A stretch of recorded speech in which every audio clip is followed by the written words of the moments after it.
All right, guys, welcome to another episode of the Mic'd Up Outdoor Podcast. I am your host, Josh Tanner, and today we have on a first-time guest to our podcast, and then also like a first-time podcast guest to any podcast, Mr. Robert Bloomquist, a.k.a. Chiefs. Robert, thanks for coming on, dude. I appreciate it.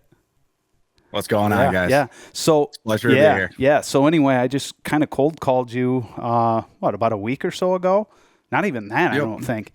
And I knew that you were like always into steelhead fishing because I follow your social stuff on Instagram, and then you have a YouTube page, all under the title of Chiefs with a Z, not an S. But anyway, so I reached out, and you were, kind enough to accept the invite, and here we are.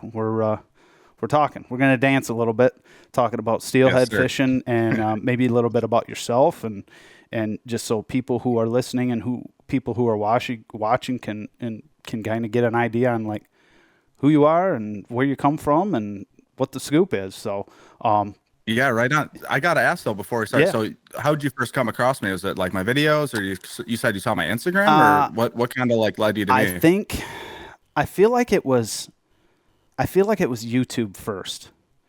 Okay. I feel like it was YouTube first because like I am ate up with steelhead and salmon fishing, and any content that I can consume with that, especially in like Michigan based, like I dig it, man. And like, I can't get enough of it. And like, I come across your stuff, and you, and along with a couple other YouTubers that were out there in our local area, Davis Frey, who we were talking about earlier, who I actually had on the podcast, and then Kyle McClelland, who also does a ton of stuff, salmon, steelhead fishing, and then just outdoor adventure, like camping type stuff. Like, I dig you guys' stuff, man. So for sure, I appreciate that. Thank you. Yeah, so that's where I came about it, and then obviously you just kind of go from there, and you start following the social media stuff, and that's just kind of how social media works in my world. I mean, yeah, for sure. Well, it's cool that you're doing this podcast. I think it's a cool way to interact with this kind of niche community that we have, like especially here in Michigan, but like it really covers the whole Great Lakes area. I mean, like I feel like a lot of people can kind of watch this stuff and get a better feel for, some of their creators. I know, like I think Frey, when I was watching that podcast, he was saying how, it was just cool for him to present himself in a more laid back setting. Cause like what you see on the camera isn't necessarily like how this interaction is right here. Sure. So I think it's cool how it's a nice surface level, you can kind of get the vibe for somebody that way. So that's why I was totally down to do this. Yeah. And I mean, I think it's not edited, you know what I mean? So it's just, it's raw, no different than you and me just sitting down and in a bar and bullshitting over a couple beers. I mean, we're doing this on a Saturday afternoon.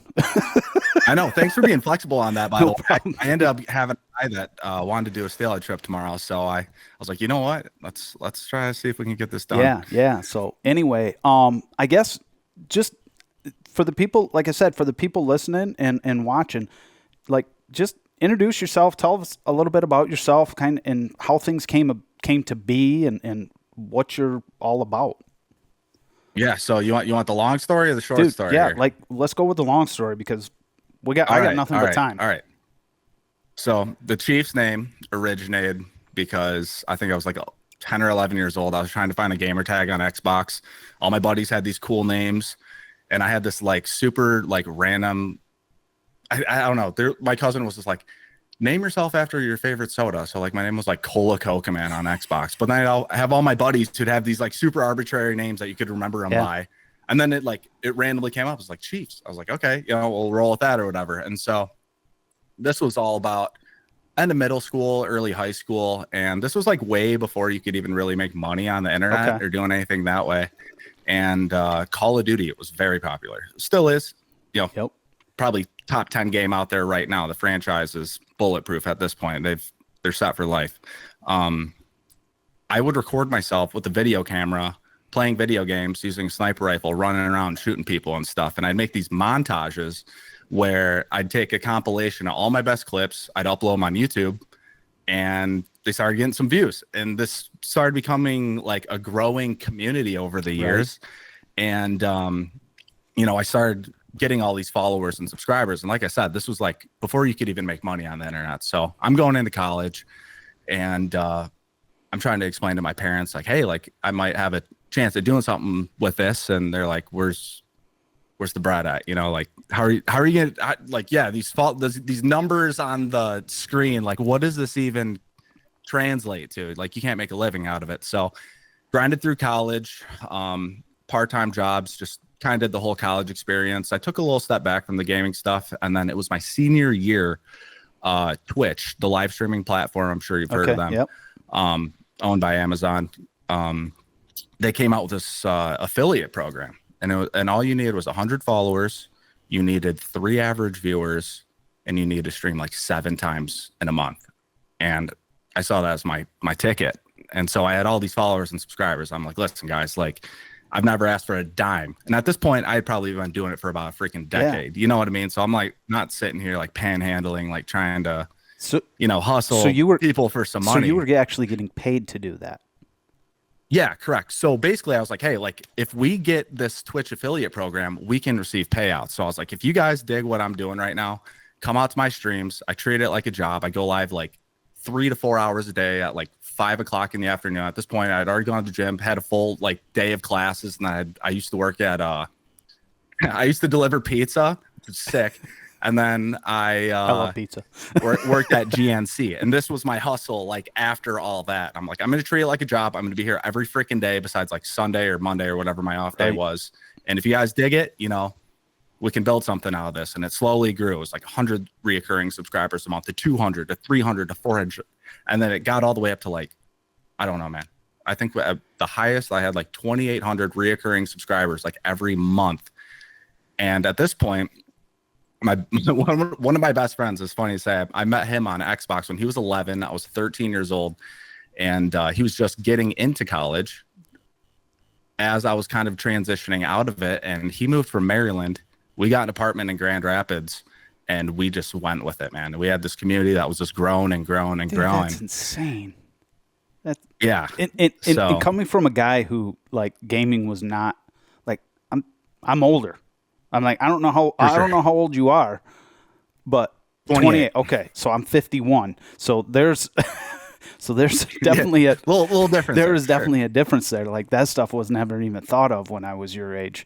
So the fact that you were able to like have an income gaming. Oh, trust me, like my parents didn't understand it. Nobody understood it. Like I didn't really like, people are like, what do you do for a living? And I'm like, play video games. And then they just kind of like roll your eyes like, oh, so like you like compete or something. And it just makes no sense, right? It's just like this weird thing to people. Yeah. The fact that there was like the new age of like content creation at the time, at least. The fact that there was a paycheck involved in that is pretty wild. Yeah, blessing, dude. Honestly, blessing. And I was seeing people every day. Like some of these people I've never met before, but I'm seeing the same names in my chat, like these usernames. And like we start building these like relationships, and then relationships, with these guys, they're all intertwining because they're talking in the chat to each other while talking to me, laughing at funny moments, whatever. But it just basically built this community, and that kind of gave me my platform. And I mean, as you know, downtown Grand Rapids, man. I mean, what better place to, mess around and throw a line in once in a while, right? So yeah, for sure. And that's where you're currently. You've been all this time.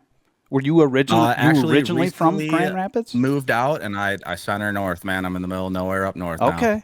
Like northern Lower Michigan. Yep. Yeah. Sweet, dude. Correct. Nice. Yep. Nice. Yep. Okay. Yep. My roommate and I still like one of my greatest friends to this day.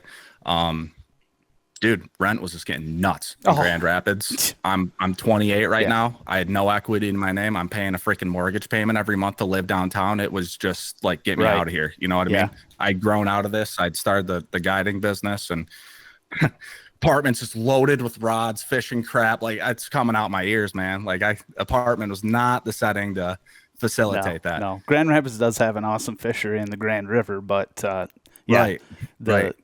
to be what I would consider low income, living in Grand Rapids is not. That's not. It's not. They don't go hand in hand for sure. So, Yeah. Yeah, so I should definitely add though, like my entire life, man. I've fished since I could basically freaking walk, man. I've had a fishing pole in my hand. I've been going up to Canada with my dad, Okay. trolling out on the big lake. You know, I had a little background with it for sure, and I was constantly finding myself like pulled between like, all right, like playing video games, and I'm like looking down at the fish ladder from my apartment, seeing fish jump the dam, and then I'll be back and forth, and then it's just like, man, dude, like it's hard to pull me away from these fish, man. And so that essentially gave me the freedom to start making all these YouTube videos, and kind of start off as a hobby or whatever. And where'd you go to school? Oh, Central. Oh, at CMU, no doubt. Okay. Yep. Like 15 minutes away from me. Oh, right. Oh, yeah. You're in Clare there. Yeah. So, I mean. Yeah, sweet, dude. Yep. That's awesome. What did you major in? Entrepreneurship. Perfect. Right. Yeah. That's, I mean, go make some money, right? That's an entrepreneur. Yeah, I kind of went in with the whole like general business thing, and I really had no direction. I kind of just like went to college because like what you're supposed to do. Felt like, you know, like if you didn't go to college, like what are you know, like what are you gonna do with your life? Which is so stupid in my opinion, dude. Like all my buddies, like that got into trades. I mean, they're making money right out the gate. I graduate. I got debt on my shoulders. These guys got freaking Duramax in a house already. I'm like, what the hell's going on? Yeah. There's something to be said about. I call it the college scam, but that's just me. No, definitely, man. Like, I guess, like, you know, obviously there's like, if you're going to be a lawyer, doctor, you know, like if you know what you're doing, I'm talking about myself here. Like, I don't know what I'm doing. Like, I guess I'm going to go into business, right? Like, what does that even mean, dude? Yeah. You know? Yeah, for sure. So you moved up north. You're still doing the gaming?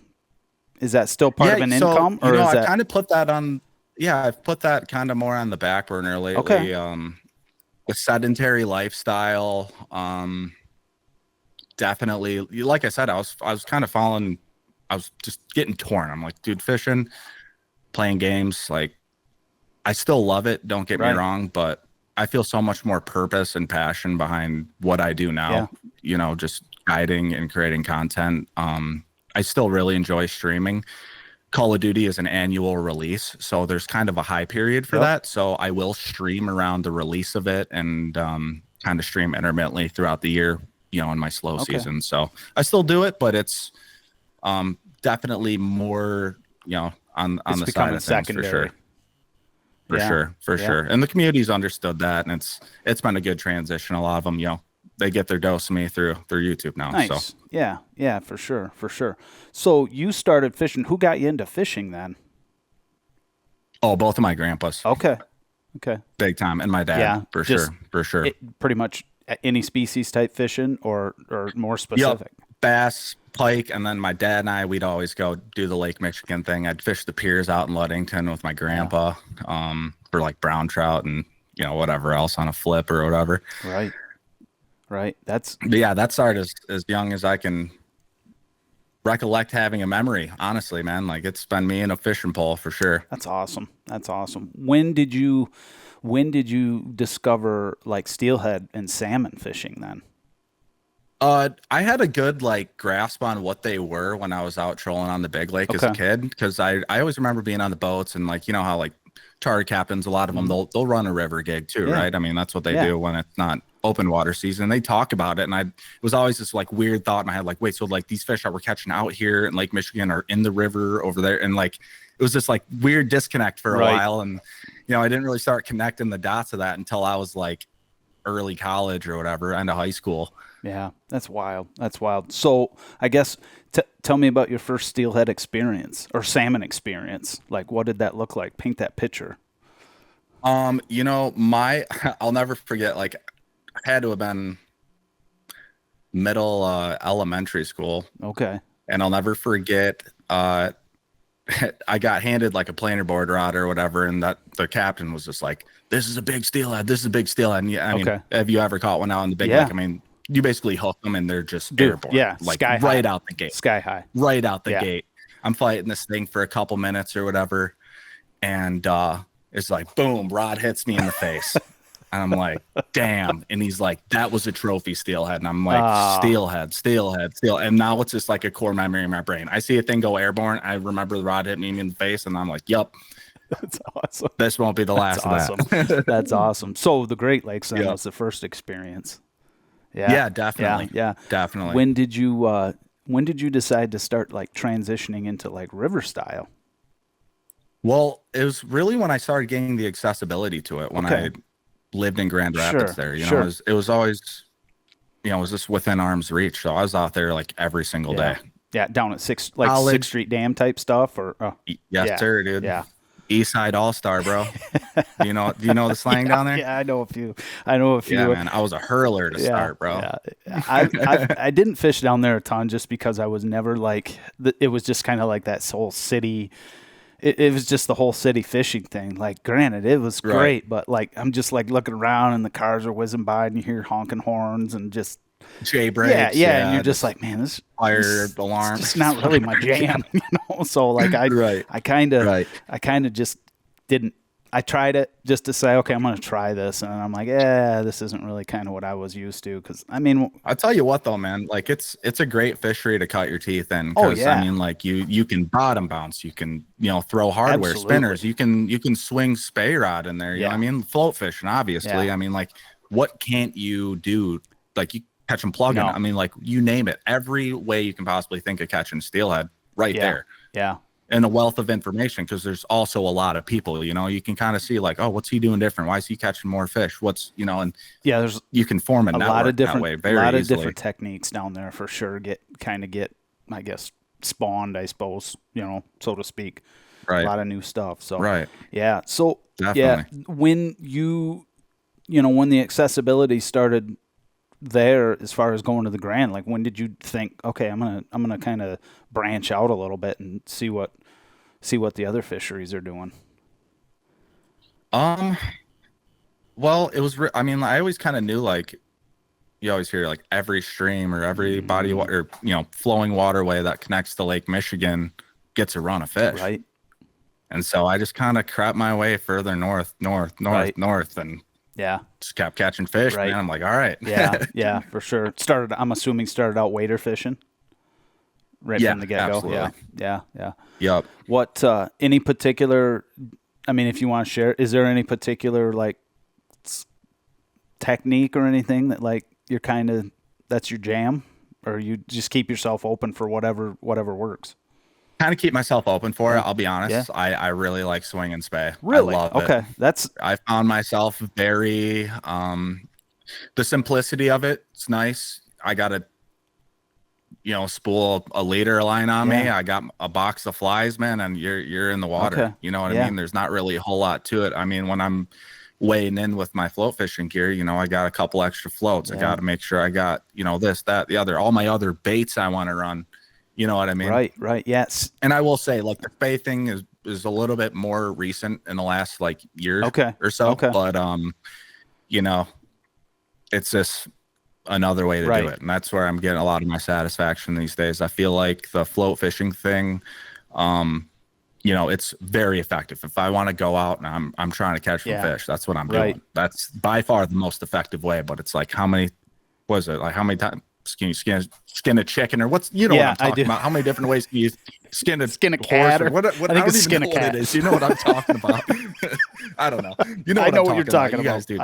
I got it. But, yeah, no, for sure. So I've been getting into that a lot lately, and I like the concept of being able to like create your own articulated flies. And stuff, so I and, was like have a that, little that was the one thing I was going to ask you. Are you tying your own flies then for this stuff?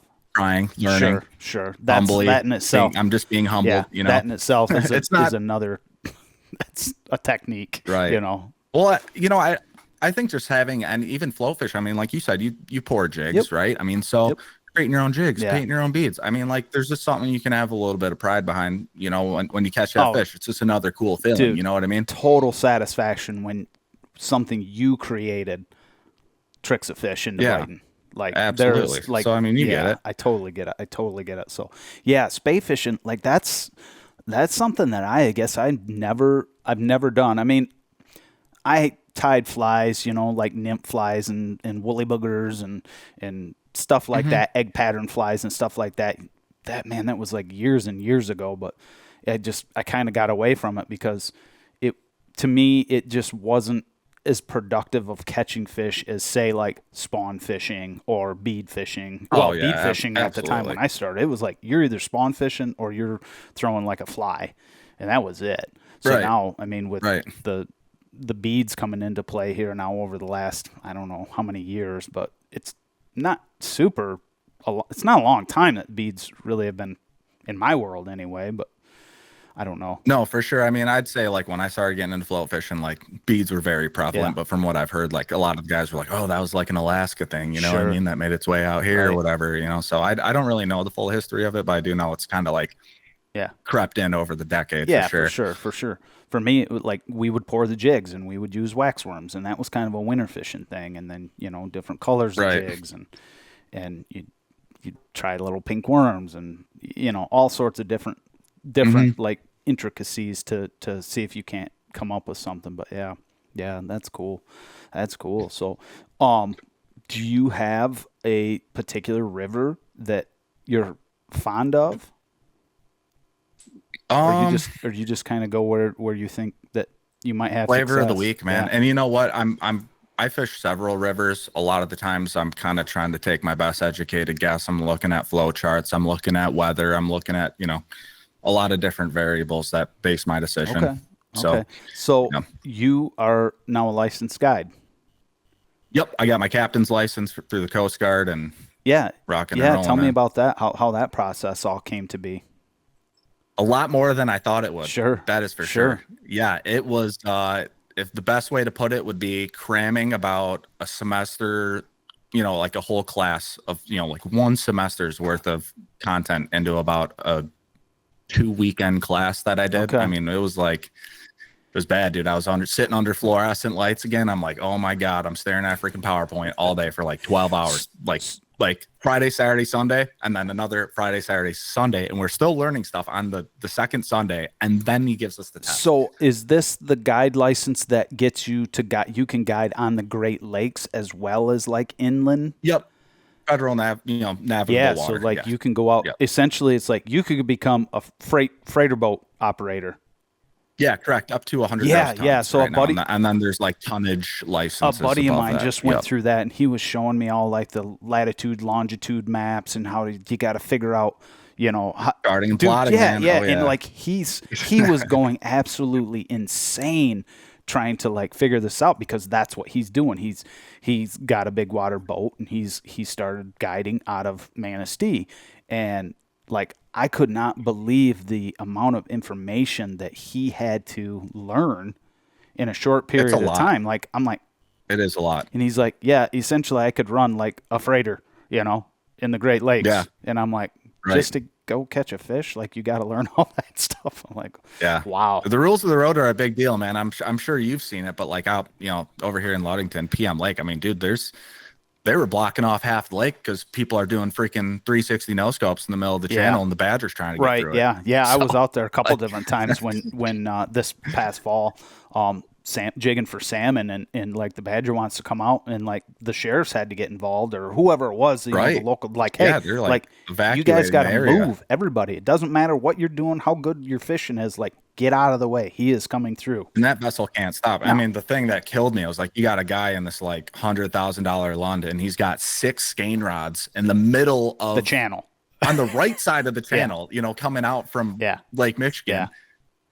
And he's just sitting there Yeah. spot locked. Yeah. It's like, dude, this boat's like got to get right here. Yeah. Like you got to go Yeah. now. It blows my mind that people are like that, I guess, dumb to the Right. fact it's like, Yeah, I dude, mean- like you can't, this is not your spot, like, I don't even want to be within 100 feet of that No. freaking boat, dude. no. Yeah. These guys are sitting there like, all right, yeah, get around Yeah. me. Yeah. You can move. Right. Yeah. That's Oh. crazy. That's crazy. So you went through that whole process. So are you guiding on both the Great Lakes and Yes. Yep. And in So the I rivers. just got a 18-foot stealth weld. okay. Yep. Yep. Yep. And just, I mean, that was, man, what was that end of August? Okay. Or sorry, end of July, early August, and then kind of just hit the ground running, man. Jigging trips. Yeah. I love getting out there when it's flat. If I can troll, man, I love Sure. trolling. I really do. That's That's my jam. That sure. is something that Peop- I absolutely love doing. And Yeah. I love trolling. I love doing it. Like, Same. I mean, I really do. People bash on it, whatever, but it's got its time and place where yeah, that's where the fish right. are. And if you're not on it, dude, like whatever, you can go kick yeah, rocks because I'm freaking filling a cooler and big chrome kings. yeah. I mean, what? It, It's sick. there's nothing better to me than going out, like obviously early in the morning for that first daylight king bite, and you're just All putzing through right. the water. And I mean, there's really no noise other than the motor that you got going on and the water kind of zinging across the lines and stuff. You got your lights on and everything, and all of a sudden one of those, And seeing the sunrise, yeah, man, that's the best exactly. part. And one of those dipsies freaking rips or downrigger rips, and it's just like, Oh yeah, whoa, wire diver, fish dude. That on! high wire diver, man. Probably my favorite Yeah, bite for yeah, sure, for sure. yeah, And it's not. I wouldn't even necessarily say that's like the fight of it. Like obviously, like fighting fish in the river's sweet, right? Because it's yes, like one-on-one yes, combat, you know. yeah, But what I really get my dopamine hits out on the big lake is especially like that late morning bite when it slows down. Cause I mean, you already know like that first hour is like you putting out some glow, some contrast, you're going to get some bites, right? That's the easiest time to get them. But when you're switching baits around and it's like, boom, yeah. As soon as you like, drop it down into the zone, man, it gets hit. Right. Yeah, Right. that's awesome. That's what I really like, kind of finessing them See, out. that surprises me because you did not strike me as somebody who was like a troller guy, just because you're not necessarily posting a ton of that stuff on YouTube. Yeah. Well, You'll be seeing some more of that granted, for because sure. you No, just got the yeah. boat, so that's probably why too. Right. So yeah. So you've also Right. got a river rig then as well. A couple Yep. river rigs. So this is my dilemma right now. So I have a prop on my stealth weld Oh. right now. There's a wait list for the 150 horse Yamahas or whatever. Yeah. And I'm just like, man, like I guess I could swap the lower units on it and I could run bigger river stuff out of that as Yeah. well. So it could potentially be a river gig. Yeah. Or rig, sorry, not gig. But as far as trolling goes, like you need to propel with a jet to turn. Yeah, so absolutely. like having the rudder and the propeller for trolling and a lot of the stuff I do in the pond, like it's kind of nice. I do like having the prop for that. So I'm kind of in a weird, mashup there, but no, I got a XXL hooligan raft, which is like you think raft, you think, a thing that you're like crammed in, but I mean, like you can like sit back, like 3 dudes, hand behind their head, feet kicked up, and have a dog. Yeah, in there and I see guys come up, and I just recently this last weekend I was up above at Tippy Dam fishing above the coffer, and some guys were coming down in like those hooligan rafts and stuff, and I just like, and I'm crammed up in this little 14-foot tin can, this little little 14-foot boat, and I'm just like looking at them going, God damn, those guys look a hell of a lot more comfortable than I am sitting on this tin bench seat, So for sure, the versatility of them's nice. I mean, like I thought about, I didn't know if I wanted to get a drift boat or if I wanted to get like essentially a drift boat sized hooligan, and I don't know, man. Like just the versatility of it's a lot lighter. It drafts a little shallower. Camera cut out and like again. Dude, no, what? What's going on here? Come on. Whack. There it is. I don't know. Here we go. What's going on? Technology. That's good. That's all right. This is more or less an audio podcast, so. Right. Oh, but yeah. So did you initially start with the hooligan doing the guiding out of that, or did the guiding come once you got your captain's license and you were like going out on the big water? It started with the hooligan for sure. It was kind of a good way, like I didn't want to dive in. So the whole reason I started it was because I was making these YouTube videos, and there's probably about 3 or 4 years where people are messaging me like every, spring steelhead run, fall run, whatever. After seeing a video. And and they'd be like, hey, like, can I pay you to take me fishing? And it was like, do you have any guides that I could refer, and I'd refer them to these people I knew. And it was reoccurring, and I just kind of blow it off the side, and then it just kept. I was starting to get fed up, I guess, a little bit more with like the Call of Duty thing, right? And I'm like, man, like I'm really just like leaving an opportunity on the table here, just wasting an opportunity potentially. And I kind of did because the demand was there. I wasn't aspiring to be like just like a guide, you know what I mean? Like it was like it kept coming to me.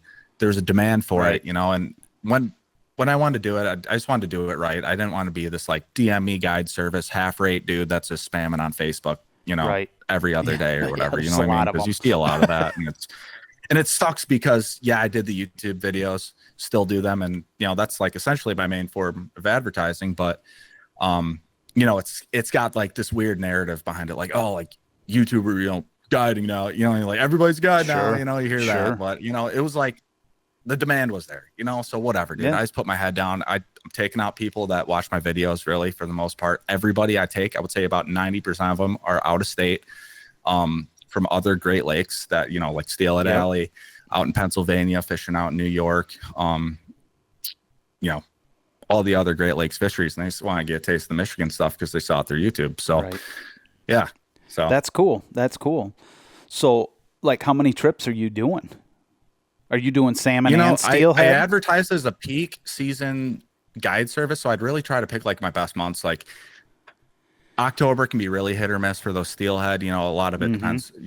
Lake conditions, rain, flows of the river or whatever. So like I try to not stack up those months that are kind of like, it could be on, it could be a little dicey, or I can just load up November because I know November is going to be fishing. Yep. You know what I mean? Yep. Into December, like cheap insurance, right? Absolutely. You got your salmon season. Take 2 or 3 weeks off. I go chase big muskie up in Canada. That's my gig too. Nice. Love doing that. Nice. And so that's my little break, and then hit her hard, in November. So Right. I don't know. I guess to answer your question, I know straight off there. Now that I got my bigger boat, I mean, it's really hard to say. I think I added up. I mean, I think it was like over 100 something. Oh, no last shit. year Wow. Okay. or something. Yeah. And this is for sure, dude. been going on for how long? Less than a year? And this or a was year? also my first season having my my bigger Okay. boat. So Okay. All right. being able to do trolling trips like out on Lake Yeah. Michigan on flat days and then trolling the pond. I mean, I don't know if you salmon fish a good amount, right? Yeah. Absolutely. Yeah. So I mean, I don't know if you remember, but like we had a pretty dry fall. Yes. Those fish stayed in the lake for a very long time. So Very long time.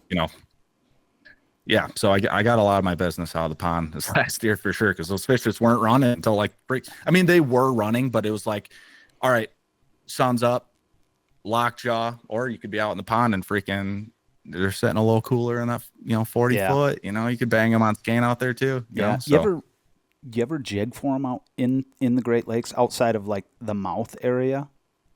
Like I out have, beyond yes. beyond like the Yes. piers and stuff like that? yes, I have. Yes, I No, have. are you scoping them to find them, or are you just getting on like a break, like a temp break or something like that?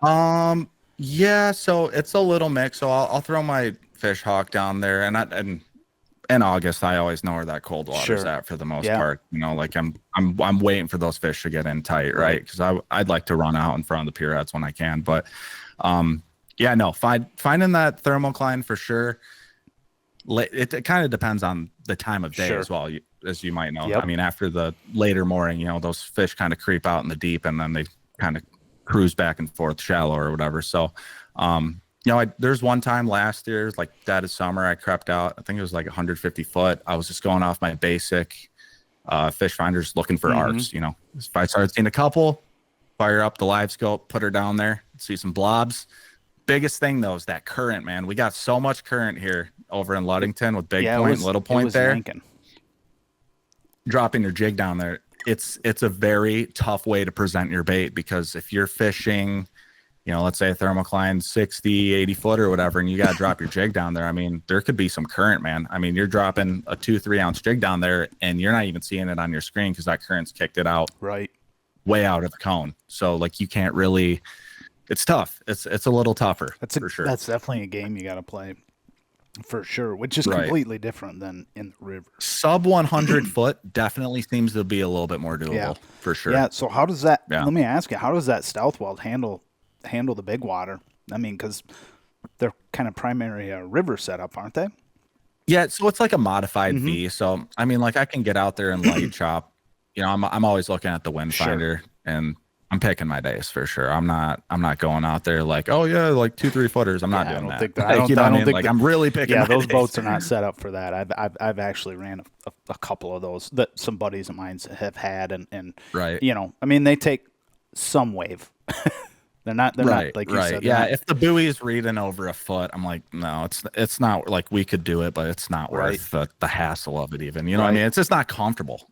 Period. Yeah. You know what I mean? Yeah. Yeah. So let me ask you this, because you're obviously dealing with the public now, taking people out and stuff like that. Yep. How do you deal with people that have never like fished before or have never done what you're doing? Like, how do you go about the whole process of like dumbing it down for them to make it successful? Because it's not like it's super easy. Oh, are you saying as far as like my guests are? Yeah. Yeah. Brent, like taking people out on my boat? Yeah. You know, a lot of my business, like I said, I'm taking a lot of people around the Great Lakes that are familiar with steelhead fishing or sand fishing. So okay. A lot of these guys are already passionate about it, and they'll come out for 2 or 3 days because they're traveling, like 8 hours or whatever. I'm just making up a number. Like there could be people as close as Ohio. Right. 3 or 4 hours, whatever. But yeah, no, these guys kind of have the general grasp on it. I modify their rig a little bit, but they're just basically like put me on some fish. And It's kind of cool because YouTube being my main form of advertising, they already kind of have a sense of like who I am. So there's already like a little bit of an icebreaker. Yeah. And it's just a good vibe. It's like, sweet, let's go get on some fish. Let's see what Michigan's all about. And you vibe. Yeah, that's cool. I like that. I mean, dealing with the public can always be interesting. Especially people. I think like the biggest thing is like, it's not like, how like you'll go to Florida and you book a fishing trip, or like, you're like scrolling through all these captains or charters. You're like, you get this random guy that's like, it's their job. They hate it. They're just taking you out. You might have a bad experience. I've been on those in Florida before. Oh yeah. Same.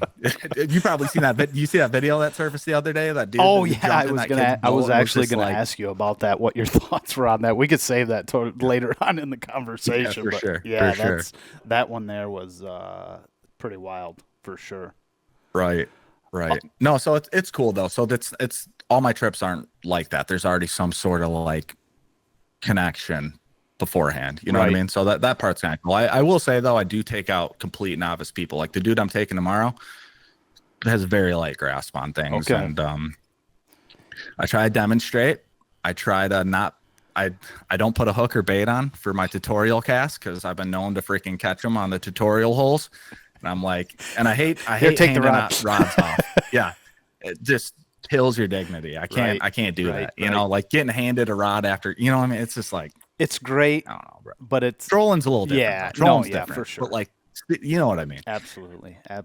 So, yeah. So, do you ever feel like the pressure when you know that the fishing might not be as good as what you want it to be or what it should be? I mean, how do you deal with that? Always set the expectation low. Okay, that's what we're gonna try and get it. We're gonna try and get a fish. I could have a banger day, and I've come out there puffing my chest out like, oh, we're gonna get them, boys, and been like, oh shit, no tip today. No, for sure. I mean, we're always putting fish in the boat. Skunk days. I mean, very rare for sure. That's but good, man. Set the expectation low, and I'm pretty transparent beforehand. If I have flexibility or, I try to let them know ahead of time, Yeah, for sure. I mean, and I also don't really put myself in that position. Like I said, it's a peak season thing. I really try to emphasize on just filling out those primo dates. And, if somebody wants to go off and it's that odd day that, fishing might be tough, but hey, I want to get on the water and, I can get us a couple bites for sure, you know, but I lay the expectation out, I just say it how it is. Do you have a preference on when you would rather be fishing? Is it more winter? Myself, I personally, like my jam is winter, like December till March. And then I kind of, I kind of shut it down. How mild it's been. Yeah. Sure. Like I've had some really, really good days in the month of, January. Where heck yeah, there's man. not a ton of people. I call it like my biggest fish. Yeah, not a ton of people. And then once March hits and April hits, and like, well, it's everybody is on the river now, so it gets to be a little bit of a chore trying to get through the traffic sometimes. I'm sure. Definitely. I'm sure. Yeah, I mean, I guess when you say fish, I mean, are you talking salmon or steelhead? Either or. I mean, I guess if it was steelhead, it's steelhead for me. Like that's when I like. From that December till March. I will say like late October's pretty underrated in a way, because there are still a lot of people that are like jamming on the boots, you know, and those steelhead are creeping in. And like you guys have two different programs, whatever. They're not really in your way, or you're not in each other's way at all. So that can be cool, you know, especially just because, you know, you get a nice Indian summer or whatever, you know, you'll get those days in the 60s, 70s, that water's in the 50s, you know, there's some chrome around, and it's cool to kind of find in that first couple fish, that, you know, that first pod that pushes in before people really know. I think that's pretty cool. I sacrifice that going muskie fishing. It kills me, trust me. Yeah, no, that's when I'm up in Canada, I know that there's some fish. So that is me, because like I love to deer hunt too. I love to bow hunt, and I mean like October, November, those are premium times. But I've had times where I like, hey, I've shot a deer. I'm gonna go steelhead fishing in November, and like I've gone on like the opening day of rifle season, November 15th, and absolutely smash the steelhead, and they are there to do one thing at that time, and that is to feed. And they freaking fight like a damn tarpon down in Florida. And they're dumb, man. They're the dumbest they're ones aggressive too. as shit, they're vulnerable. They're dumb. They're bitey. Like you really can't do much wrong. No, you can't. I mean, you can throw just about anything out there, and if they're on the bite, man, it's on. And like, that is a hard thing to like battle. Like you said with the muskie, it's just like, man, I'm catching muskie and having a great time, but I know like this steelhead are coming in, or you know, you're catching like a late salmon, like a coho run, fresh and that's coho just coming in. It's like it's the double-edged sword of fall, man. It's like so much to do, such a little time, and then you're trying to do it all, you know, and it's tough. Somewhere's got to give, unfortunately, and it's either hunting or it's fishing. Right. So tell me about the whole YouTube thing, how you started to integrate that into like your fishing and stuff. Like, how did that come to be? As far as like when you decided, hey, I'm going to start video or taking a camera with me on my trips and stuff like that, like, was that just like, I'm going to take a GoPro with me because I'm going out fishing, and like, how did that morph into what it was? It was probably my Twitch community, because like some days I'd start my stream a little later and like, where were you? And I was like, I was out fishing. They're like, we want to see that too, you know, like they're kind of just in it for like everything that I did. Just kind of follow along. You know, I don't even know if I would have done it if it weren't for them, really, to be quite honest with you. Yeah, you know, I made some videos like on some older YouTube channels, like bass fishing as a kid, and I always thought that was cool. But at that time, it was perceived as like nerdy or something, like in a way, or something, to like gaming people. You know what I mean? Like outdoorsmen think gamers are nerds, but like nerds think like going like outside's nerdy, catching a bass, gaming way. You know what I mean? Like like it's like a meme to them or something. But no, as it kind of like people started just making content of everything, you know, they're like, sweet, you know, like record yourself doing it, because I was always talking about it. I was so excited about it. They're like, all right, let's see what this is all about, you know. So that's kind of what inspired me. Yeah. And then obviously you got a little bit better equipment. I imagine you probably just started out with a GoPro. Literally just the GoPro to start, man. You'd be surprised. You can make some pretty good videos with only a GoPro. Absolutely. Yeah. Totally. And I think a lot of people fail to realize that. They jump in, they go for the drone, they go for the crazy camera, you know, and like whatever. But if you capture the moment, which it could be so many small things on a whole storyline of like getting to the fish or whatever you're doing for the video, you know, like, and you're always recording, you know, you can make something good out of it. For sure. How do you, because I mean, are you fishing, doing all your filming and stuff by yourself, or do you have somebody normally with you? Like, 95% of the time by myself, unless I do those multiple day floats and I got like a guest with me or whatever. Sure. So like, that's tough to lay out all those camera angles. It's a lot of work, a ton of work. It really is. I mean, I totally give credit to guys like you and like the Kyle McClellans that like, dude, like can do that and do it well, because there is so much work involved in like just getting a stupid shot of you coming down the river with the camera down below you. It's such a balance, because it's like you're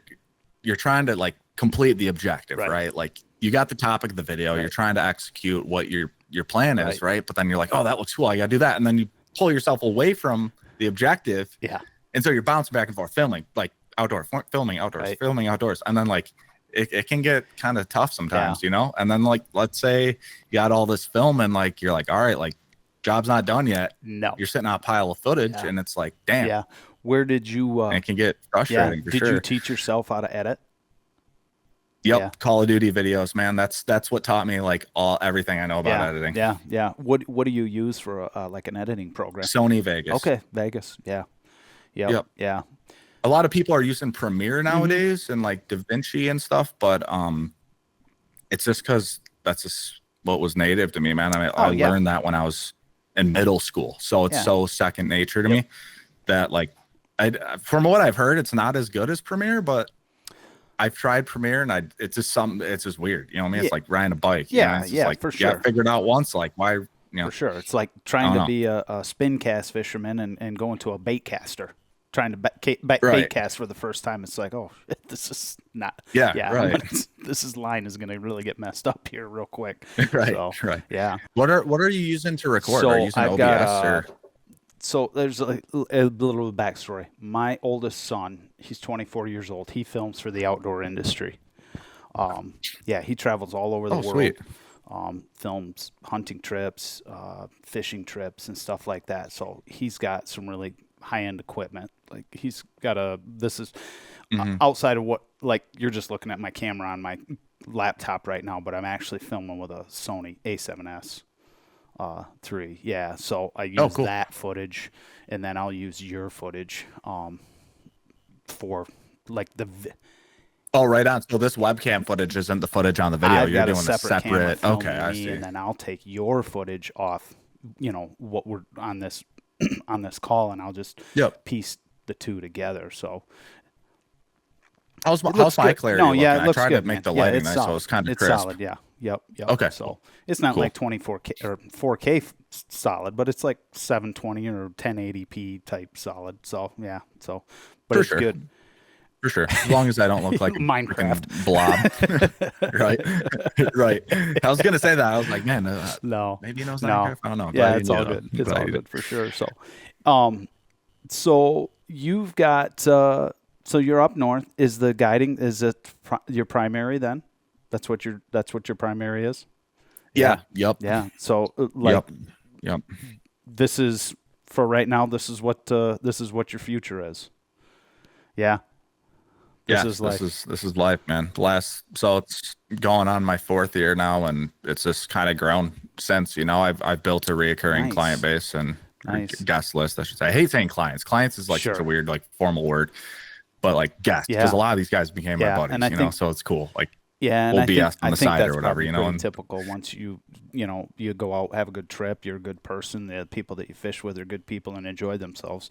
You know, they're going to come back. So, I mean, I know that's what I do. So, yeah, that's cool. yeah, for sure, man, for sure. Yeah, no, yep.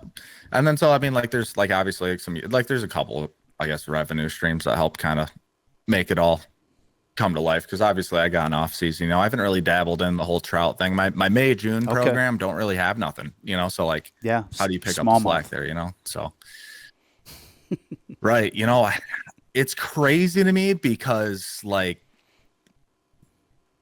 Yeah. I love my greenfish, but like No, I'm always thinking about silver, man. You know, other than muskie, but people love the smallmouth. They do, they really do. And I've been catching those things since I was a freaking you tie little into like a twerp, 4 dude. or 5, 6 pound smallmouth, dude. Like that's about as close to a steelhead fight as Yeah. as it gets. Yeah. Oh, they're pound for pound, dude. hammer. Those fish are awesome. You ever catch them on top water? It's insane. That's probably it's the closest thing I can compare to almost like a Yeah. bobber down, because Yeah. it's the anticipation of it, right? You're like, oh, I know this spot's got a fish. You know what I mean? And it's just like, when's that split second and that thing's I'll be gonna honest with you, disappear? man. Like the northwestern part of Michigan, like those glacial lakes and stuff up there, dude. There's some great smallmouth I know. fish. I really gotta tap into that. I know. Yeah. I You know, gotta it might tap just into be that something for that sure. you For could sure. kind of add to the list of trips. You know, like hey, let's go do this. We could do like a 3-season fishing trip. You know, take you out in the spring Right. and fall for steelhead and salmon, and in the summer months, you know, you go catch some smallmouth. So, yeah. No, right on. Right on. No, I've thought about it for sure. I have. But in my mind, I'm like, I don't know if I'd pay for a smallmouth trip, but I know the demand's there. People love it, especially on Yeah. like Traverse Bay, like the mix of like Yeah. the Lakers and stuff too. Like you can Oh, kind of bounce around a little. I mean, yeah. dude, that's such a Lakers, great fishery Cisco, out there. Like smallmouth it's on beds out there. And oh, dude, it's sweet. You get into that. Those. right. You ever find it funny how like, I mean, hopefully I don't get flamed for this, but like targeting beds for bass is totally 100%, different like, than steelhead. Is that so there's funny a how it's kind of purist. like this Yeah, there's a double purist to it. standard to Yeah. it where it's like I get it for sure. Like I don't even know if I advocate for both, but like I think it's less harmless on bass. Yeah. I will admit Yeah. that. Maybe that's what it Yeah. is. You know, I don't know. It's a put I'm and just thinking take out type loud. thing. You know, you catch them and you just send them back and you Right. go right back to the bed and you move on. You know. So Right. I've done it. Right. I've done it. Now, I don't have I don't really have a yeah. huge problem with that. I just think it's funny. No, I was yeah, just thinking you're out always loud, going to you know. find a group of people that that will, yeah, get on your ass about it and stuff like that. So yeah, which leads me to a question: how do you deal with that with the YouTube thing? With people like watching your Uh YouTube and going, "Oh man, you're like spot burning." um you know, I think it's inevitable at this point that unfortunately most things have Hmm. been exposed. And at least if you're going to attempt it, which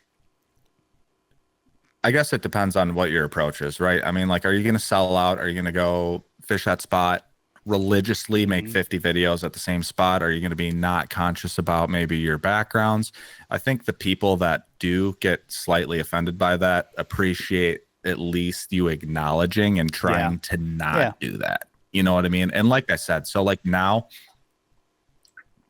trust me, I got 50 holes I could go freaking rail Yeah. kings out of or steelhead that I Right. know I'm going to get them every time. Am I going to make a video there all the Yeah. time? Maybe once, you know, Yeah. maybe once, you know.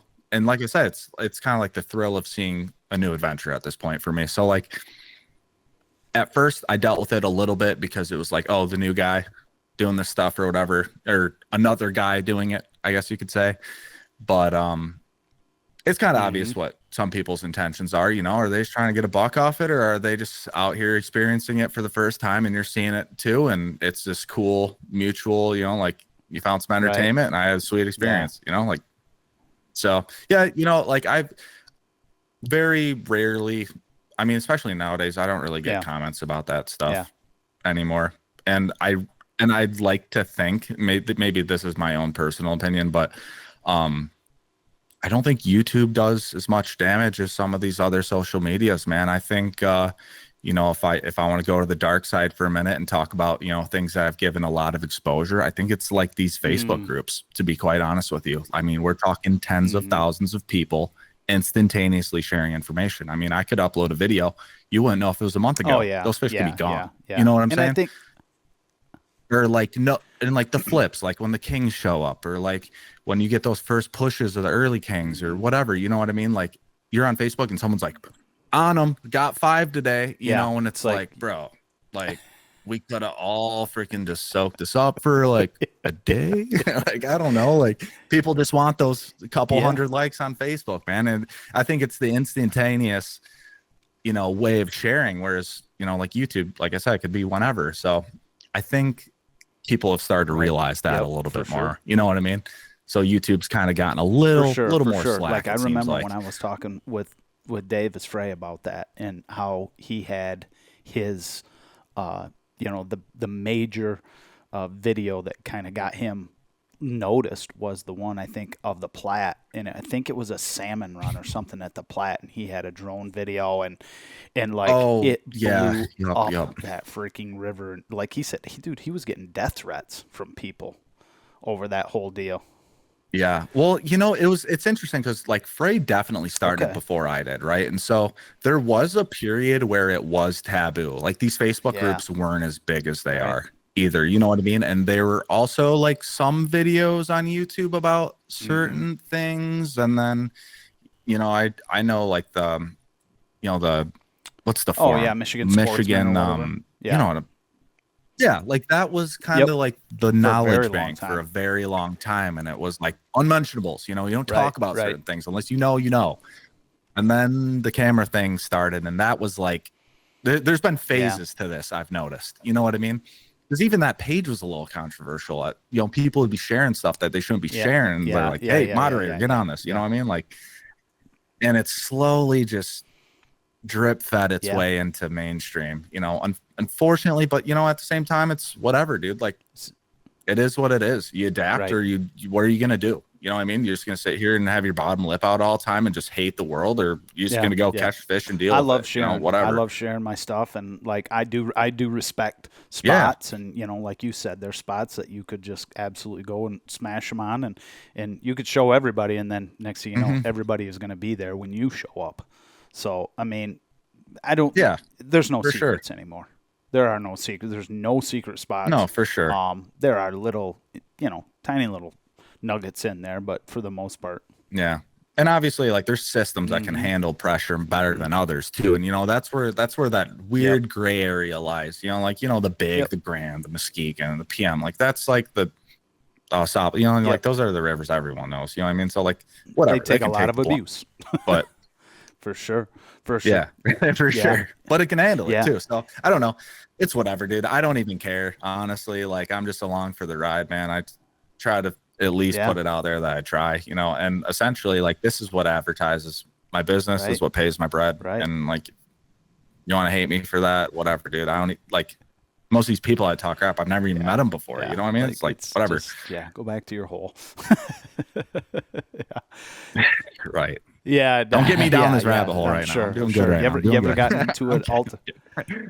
Oh, my camera, dude. My stupid camera. Locked up. Man. Wait. Yeah, you got it locked up. Is it locked up? up? There it is. Now it is. There it is right there. Look at us over here, good, man. Rookies. That's what are we doing want. right They now? want the real deal. They don't want the polished version. I know. I'm screaming at my camera, and I'm just a freeze frame. It's like, great. You ever get into a fight on the river or on the lake? No.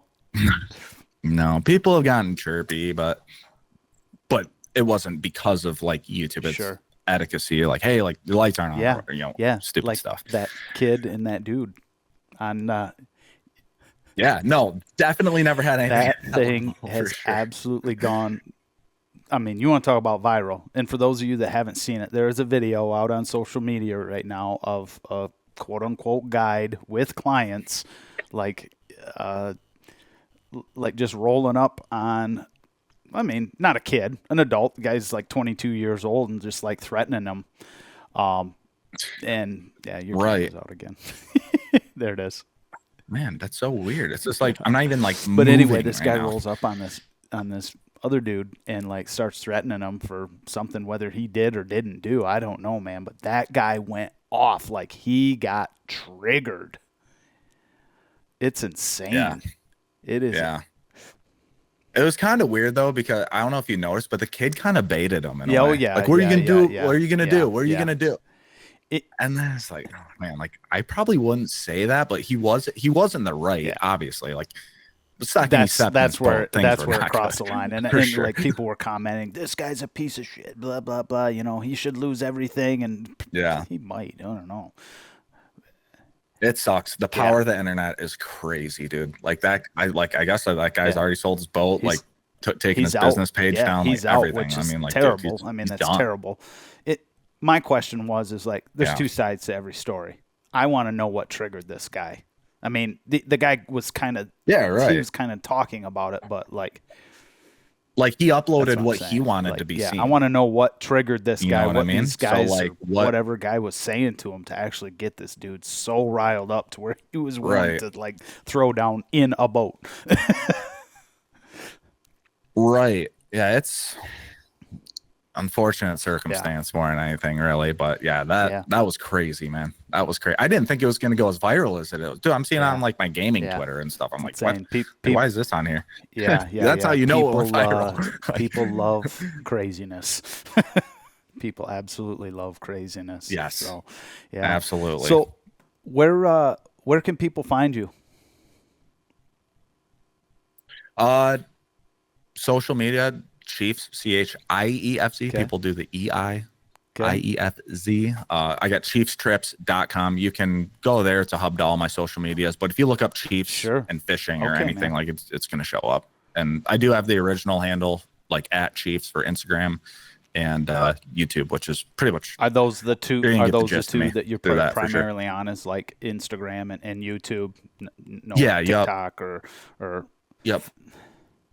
No, I haven't really dabbled in that a whole lot yet. I do have a Facebook page that's more no, it's like my like guide page. I just post randomly too once in a while, you know, but that's not like what I'm like trying to create content on by any means. You know, I'm just kind of like giving an update, like, hey, like whatever, cool. you know. Cool. Yeah. We'll fish for food. Yeah.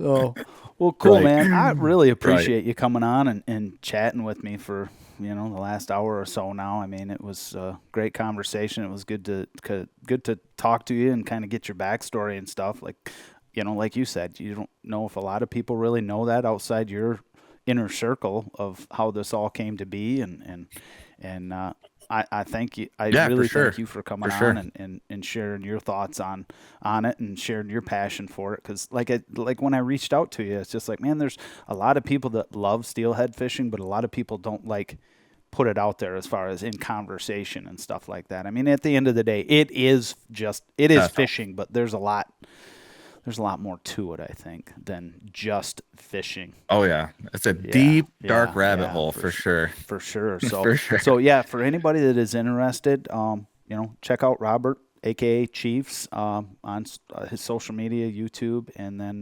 Instagram, and thanks, man. Like, I would love to have another conversation with you as the season progresses and see how things are going throughout the summer and stuff like that. If you're willing to do that, and who knows, man, maybe we'll run into each other or we can set something up to where we meet in person. I would love to hang out with you for, anything. Yeah. Have a beer or whatever. Yeah, meet at McDonald's. Whatever. McGrill. Meet at the fish cleaning station. So anyway, but. That's oddly enough, that's how I meet a lot of people because they recognize you, or just because, I would say that, yep, on the bank or at the fish cleaning station. So do you have, I've seen your videos. Like, nice to meet you. Do you have like a apparel, Chiefs apparel or anything, Carmen? Do you? Yeah, I sell some merchandise. Yeah, I got some hoodies. They're on my Chiefs Trips website. I got like a little merch tab or whatever. They're like champion hoodies with like a custom embroidered logo and stuff. I love your logo. It is so cool, dude. Like, it is a very, very cool logo. Thanks, is that something you made up yourself, or is that something you had done for you? No, but it was drawn by hand that through this girl I met through the gaming community that does like graphics design stuff for like she's like a freelance what is it? Photoshop and illustration and stuff. And she was like in the gaming scene, and I was like, hey, your stuff's sweet. Can I get a logo? And I literally have like a picture when she sent it to me on a notepad. I was like, that is a badass logo, I want that. Dude. I would openly admit that. Yeah, that is super cool. Thank you. Super cool. So thank you. But anyway, thanks again, man, for coming on. I appreciate your time, and I hope you have a great rest of the season. Be safe out there. Stay away from the crazies. They're out there, man. I'm telling you, they're out there. Yeah, no, I appreciate you having me on here. This is a cool way for me to kind of kick back and just share my story and meet a cool dude, obviously. And, maybe we'll come back again one day for sure. So if the people that are watching this, interact with this, comment, say something meaningful. Maybe I'll come back. That. We'll see. Yeah. No, but regardless, I had a great time. And this last hour flew by. Let's try it again. All right, bud. Thanks, man. Absolutely, I appreciate you. Sweet. Hey, have a good one. You too. See you, Josh. Have a good weekend, man.